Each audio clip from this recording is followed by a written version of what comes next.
सभी भाइयों को एक बार फिर और आप सभी का स्वागत है वत्स केमिस्ट्री क्लासेस में। हमारा जो टॉपिक है वो है 10th क्लास का चैप्टर, जिसमें हम बात कर रहे थे कोवैलेंट बॉन्ड के बारे में, इलेक्ट्रोवैलेंट बॉन्ड के बारे में, और हमने अपनी पिछली वीडियो में इलेक्ट्रोवैलेंट बॉन्ड के बारे में पढ़ा था, वैद्युत संयोजक आबंध के बारे में हमने डिस्कस किया था। और आज हम डिस्कस करेंगे कोवैलेंट बॉन्ड के बारे में। मेटल्स और नॉन मेटल्स के अंदर जो टॉपिक है वो है आज का कोवैलेंट बॉन्ड। कोवैलेंट बॉन्ड, और इस कोवैलेंट बॉन्ड को कहते हैं सहसंयोजी आबंध। सहसंयोजी आबंध के नाम से भी इसे हम जानते हैं। अब सहसंयोजी आबंध होता क्या है, कहाँ ये यूज होगा, कौन से एटम्स में कितने कैसे कैसे ये बनता है, इसी के बारे में हम डिस्कस करेंगे। कोवैलेंट बॉन्ड की जो कहानी है वो कहती है कि जब एटम्स के बीच में इलेक्ट्रॉन की साझेदारी होगी, शेयरिंग ऑफ इलेक्ट्रॉन होंगे, तब ये बॉन्ड बनेगा। एक परमाणु से दूसरे परमाणु के बीच में जो साझेदारी होगी उस घटना को कहेंगे हम सहसंयोजी आबंध। अर्थात जब दो परमाणुओं के बीच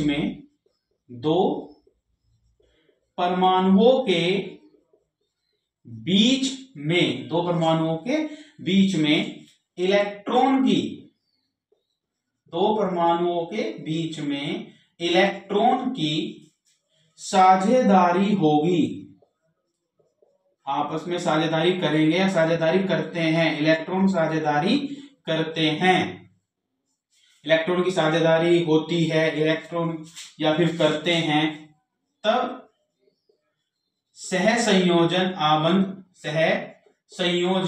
आबंध का निर्माण होता है। सहसंयोजी आबंध का निर्माण होता है या सहसंयोजी आबंध बनता है। अब कोवैलेंट जो बॉन्ड है ये कैसे बनेगा? इलेक्ट्रॉन की साझेदारी द्वारा बनेगा, लेकिन कहां? तो इसके जो एग्जाम्पल हैं, एग्जाम्पल से हम स्टार्ट करते हैं कोवैलेंट बॉन्ड को। तो सबसे पहले, और इसके हम यदि हम बात करें तो कोवैलेंट जो बॉन्ड होते हैं वो तीन प्रकार के होते हैं। तीन प्रकार से सबसे पहले तो आता है अपने पास सिंगल बॉन्ड, दूसरा आएगा डबल बॉन्ड, और तीसरा होगा अपने पास ट्रिपल बॉन्ड। ये तीन प्रकार के जो बॉन्ड बनते हैं ये कोवैलेंट बॉन्ड ही होते हैं। सिंगल बॉन्ड, जिसे एकल आबंध के नाम से जानते हैं। डबल बॉन्ड अर्थात द्विबंध के नाम से जानते हैं। और ट्रिपल मतलब त्रिबंध। ये तीन प्रकार के बॉन्ड होते हैं। सिंगल बॉन्ड जो एक डैश के द्वारा डिनोटेड किया जाता है, सिंगल डैश। डबल बॉन्ड को डबल डैश और ट्रिपल बॉन्ड को ट्रिपल डैश से प्रदर्शित किया जाता है। तो ये अब तक का जो कहानी थी कोवैलेंट बॉन्ड की, ये देखिए जब दो परमाणु के बीच में इलेक्ट्रॉन की साझेदारी होगी, इलेक्ट्रॉन का आपस में शेयरिंग करेंगे, तब बनेगा हमारे पास कोवैलेंट बॉन्ड। अब कोवैलेंट बॉन्ड जो बनेगा वो मॉलिक्यूल्स के बीच में बनेगा। अब मॉलिक्यूल्स में कौन कौन से मॉलिक्यूल्स होते हैं कि सिंगल बॉन्ड कहां बनेगा, डबल बॉन्ड कहां बनेगा, ट्रिपल बॉन्ड कहां बनेगा, उन सभी के बारे में हम इस वीडियो में डिस्कस करने वाले हैं। तो आई होप कि अभी तक आप लोगों को ये चीजें समझ में आ गई होगी। हम शुरू करते हैं, अपना एग्जाम्पल लेकर चलते हैं। तो पहला एग्जाम्पल हम लेते हैं, फर्स्ट एग्जाम्पल है हाइड्रोजन। अर्थात कहने का मतलब क्या है कि ये जो हाइड्रोजन है ये कैसे बना तो पता नहीं कैसे है। कहानी है, हाइड्रोजन को जब हमने हाइड्रोजन में ऐड करा तब H2 बना। लेकिन अब इनके बीच में इलेक्ट्रॉन की साझेदारी कहां से हुई? देखिए हाइड्रोजन का जो एटॉमिक नंबर होता है, हाइड्रोजन का एटॉमिक नंबर वो होता है 1।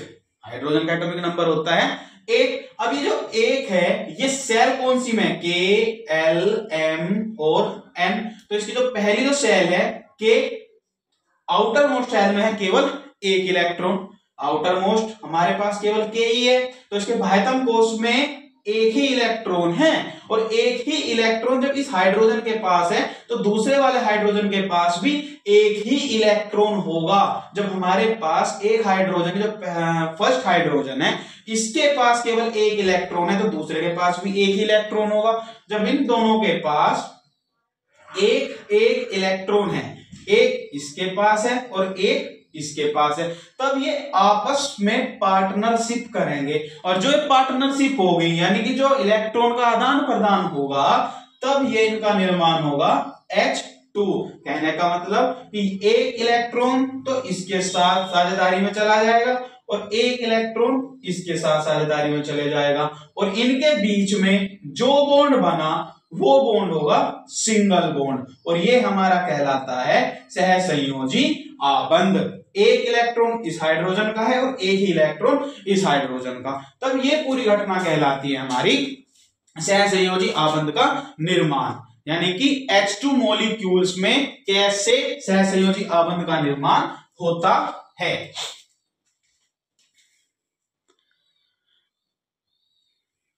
आगे चलते हैं, ये चीज आप लोगों को समझ में आ गया होगा। हमारा नेक्स्ट टॉपिक है मॉलिक्यूल्स के साथ। शुरुआत करते हैं दूसरा एग्जांपल लेकर।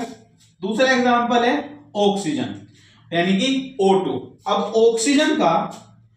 ऑक्सीजन का एटॉमिक नंबर होता है 8। ऑक्सीजन का एटॉमिक नंबर होता है 8। हमने लिखा K, L, M और N सेल। अब ये देखेंगे कि आउटर मोस्ट शेल में कितने इलेक्ट्रॉन है, तो K में 2 इलेक्ट्रॉन, L में 6 इलेक्ट्रॉन। L हमारे पास कौन सी सेल है, बाहर वाली, यानी कि आउटर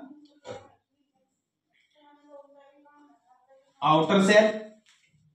और अब इसे चाहिए 2 इलेक्ट्रॉन पूरे करने के लिए ऑक्टेट रूल के अनुसार कि बाह्यतम कोश में कम से कम 8 इलेक्ट्रॉन होने चाहिए। लेकिन जब एक ऑक्सीजन के बाह्यतम कोश में यानी कि बाहर की तरफ 6 इलेक्ट्रॉन है, तो दूसरे ऑक्सीजन के पास भी 6 ही इलेक्ट्रॉन होंगे। अगर हम दूसरे ऑक्सीजन को लेकर चलते हैं, ये ऑक्सीजन है, इसका भी एटॉमिक नंबर 8 है, और K, L, M, N जैसी सेल का निर्माण करते हैं, तो K में 2 और L में 6 इलेक्ट्रॉन है, तो यानी कि बाह्यतम कोश में 6 इलेक्ट्रॉन, यहां भी 2 इलेक्ट्रॉन की कमी है, होने चाहिए कितने, 8। जब एक ऑक्सीजन दूसरे ऑक्सीजन के साथ साझेदारी करेगा तब ये अपने इलेक्ट्रॉन पूरे करेगा। 6 इलेक्ट्रॉन है तो 1 2 3 4 5 6, 1 2 3 4 5 और 1 6। और इनके बीच में जब इलेक्ट्रॉन की शेयरिंग होगी तो वो कहलाएगा हमारा डबल बॉन्ड। ये डबल बॉन्ड द्विबंध कहलाएगा। हम कहेंगे कि ऑक्सीजन में दूसरे ऑक्सीजन के साथ मिलकर जो बॉन्ड का निर्माण हुआ, जो बॉन्ड बना, वो हमारा डबल बॉन्ड कहलाता है। तो हाइड्रोजन में हमने देखा सिंगल बॉन्ड का निर्माण, ऑक्सीजन में हमने देखा डबल बॉन्ड का निर्माण। ये थे कोवैलेंट बॉन्ड के एग्जाम्पल। तीसरा एग्जाम्पल नाइट्रोजन का लेते हैं। नाइट्रोजन, अब नाइट्रोजन का एटॉमिक नंबर होता है 7, K, L, M और N। तो K सेल में 2 और L में 5 इलेक्ट्रॉन आ जाते हैं। तो वहीं पर हम दूसरे N को यदि लिखते हैं, N2 है, तो एक N और लिखा, और K, L, M और N। पहले नाइट्रोजन में कितने इलेक्ट्रॉन, 2, तो दूसरे में कितने इलेक्ट्रॉन हो गए, L में 5, इसमें भी 5 है, इसमें भी 5 है, और हमें चाहिए 3 इलेक्ट्रॉन ट्रिपल बॉन्ड के लिए। तब हम क्या करते हैं कि नाइट्रोजन और नाइट्रोजन को जब आपस में जोड़ेंगे, नाइट्रोजन और नाइट्रोजन की जब इलेक्ट्रॉन की शेयरिंग होगी, नाइट्रोजन और नाइट्रोजन, आउटर मोस्ट शेल में इलेक्ट्रॉन है 5, तो हम शो करेंगे 5 इलेक्ट्रॉन, 1 2 3 4 और 1 5, 1 2 3 4 5। तब इनके पास एक नाइट्रोजन को 8 इलेक्ट्रॉन पूरे करने के लिए 3 की जरूरत है, तो ये आपस में साझेदारी करेंगे, आपस में पार्टनरशिप करेंगे, और तब ये बनाएंगे ट्रिपल बॉन्ड।